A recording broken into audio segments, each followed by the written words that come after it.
Hello friends, কেমন আছো? আজকে ঝটফট চলে এলাম একটা মজাদার আমের লস্যি নিয়ে। দেখতেই পাচ্ছ কি সুন্দর একটা দেখতে হয়েছে, আর খেতেও হয়েছিল অমায়িক। কিভাবে বানানো হলো সেটা একটু শেয়ার করে নিই।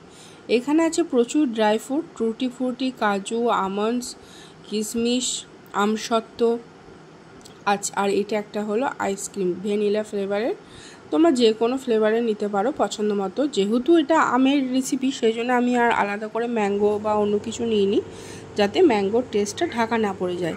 এটা হলো চিয়া সিড, যেটা ভেজানো ছিল অনেকক্ষণ ধরে, আর এটা হলো পাকা মিষ্টি আমের পাল্প। চলো কথা না বাড়িয়ে ঝটপট প্রসেসটা দেখে নিই। একটা কাঁচের গ্লাস নিলাম, প্রথমে আমের পাল্পটা নিলাম, তারপরে অল্প মতো চিয়া সিড, যেটা একটা বেশ থকথকানি ভাব আসে আর খেতেও অসম্ভব সুন্দর লাগে। ড্রাই ফ্রুটগুলো একে একে দিয়ে দিলাম।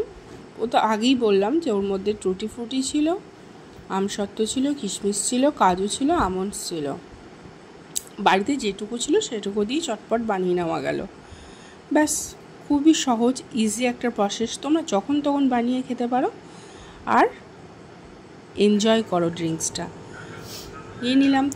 তুমি আরও বড় গ্লাসে করতে পারো, অনেকটা পরিমাণে নিতে পারো, কিন্তু সবার ওপরে নেবে আইসক্রিমটা। ঠিক আছে?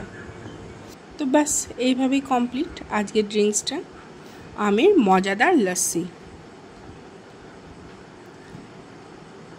কেমন লাগলো ভিডিওটা অবশ্যই কমেন্ট করে জানাবে।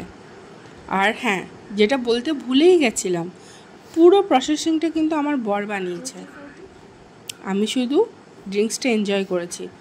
আর একটা কথা, আমাদের বাড়িতে যা কিছু রান্নাবান্না হয় বা ভালো মন্দ যেটাই হয়, সেটাই আমার বরের শেখানো অথবা বরের তৈরি। তো ঝটপট আমি নিয়ে নিলাম, আর সবাই একসাথে খাচ্ছি। আমি আমার ভিডিওটাই তোমাদের সাথে শেয়ার করলাম। ভালো লাগলে ভিডিওটা একটা লাইক করো, কমেন্ট করো। গুড নাইট বন্ধুরা।